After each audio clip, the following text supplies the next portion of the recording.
سياسي أما إنجنير فيصل علي waraabe gudoomiyaha xisbiga ucid waa nin siyaasiya oo la yaqaano isaga iyo shakhsiyaad uu hormuud u yahay waxay xambaarsan yihiin cadaawad qabiil kamida qabiilada Soomaaliyeed anagu ugama soo jeedno dawladda Soomaaliyeed ninkii wax oranaya iyo ninkii maagaya ee haykal dawladnimo iyo magac dawladnimo ku maagaya waxaanu diidanahay oo aan hadda kadib indhaha ka qarsanayn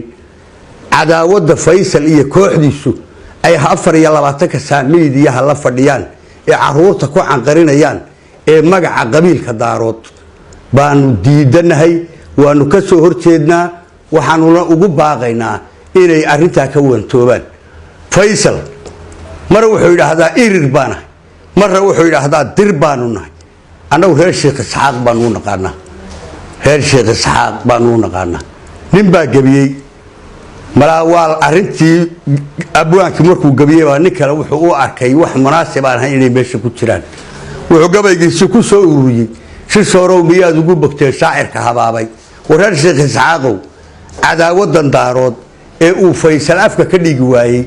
ee meel walba la taagay yahay ee shalay ugu dambeysay miyaad ugu bogtay anigu waxaan leeyahay ugu bogeyna ka qabta isaga iyo kuwa la midaba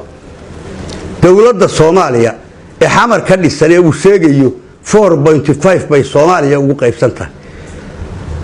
gudoomiyaha aqalka sare isaga leh ra'iisul wasaare ku-xigeenkii reerkooda leh gudoomiyaha maxkamadda sare isaga leh golaha wasiirada qaybtiisu leeyahay 4.5 Soomaali oo dhammi ku dhantahay bay ku fadhiyaan meesha ilaa iyo taariikhdii uu kursiga fuulay Maxamed Cabdullaahi Farmaajo wuxuu caadaystay inaanu Soomaali qabaa'ilkeeda ku jira dawladda waxba ka sheegin laakiin inta daarood ee ku jirta uu bartilmaameed ka dhigto oo uu cadaawada muujiyo waxaan xalay la yaabay maraan daawaday hadalladiisa kamid ah oo wax laga yeeqyaqsooda afar nin oo daarood ay isku xiji uu leeyahay afartan nin daarood baa xamar baabiinaya gubaya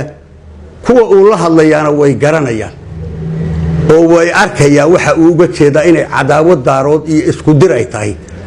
markuu madaxtooyada xamar afar daarood fadhido ee uu Soomaalidii kala ka reebay faysal waxaan leeyahay ummaddu waxay ka dhageysanaysaa 3 madaxda ee madaxtooyada Hargeysa fadhiya waxaan anigu haddeer xaqiiqsanahay oo aanu ogaanay faysal ma qariyo waxa isaaq ku tashado cadaawada daarood ee ay muujisteen waatay ku hayaan beelaha harti waqooyi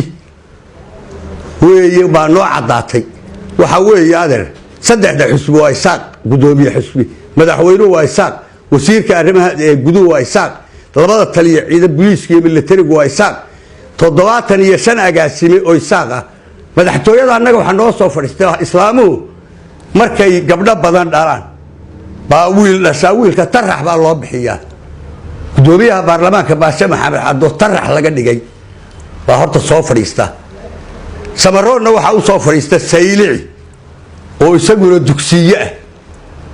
mu arkata cadaaladda mu sheego Soomaaliland iyo Soomaaliya markaad ka hadlaysana markaynu inagu wax wada yeelano oo waxaadan adigu aad tuurta ku sidato aad dhigto baa Soomaaliya aad ka kartaa ayna kula hadli kartaa wax aad heli kartaa wax laakiin dulmigan aad leedahay daarood baa sameeyay daarood baa nalaayay ciilqabkaasi wuxuu abuuray inaad iska dhaadhicisaan harti labada beelood ee waqooyi ama Soomaaliland wax ku leh aan ka goyn taasay markaati noogu dhintay hadal haytiisa faysal ma hayna sanibti soo dagaalantay waanu naqaanaa CVgiis siyaad bare abaal la wakaasay hoosta kaga jirtay Farmaajo shalay iyo maanta waxa la ilaahay iyo meel hayga wada yeeshin konto kumbaad ku qararkeysay biltiinaad aragto soo salaanto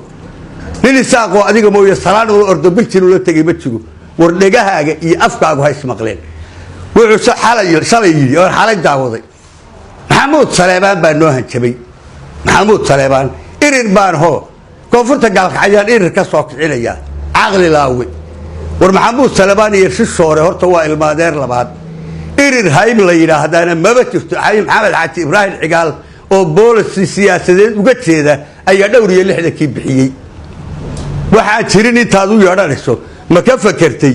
kuwa aad dirayso maxaa ku ahdaa aad leedahay xoojiya inay annaga yihiin waxaan kaloo aad loo yaabay suldaanka warsageli waxaan leeyahay maxamuud saleebaan kuu hiilin maayo carra warsageli kan ha ka dhigin hadday ka day weydo erayada noocaas annagu salaadiintaaduna waa salaadiin Soomaali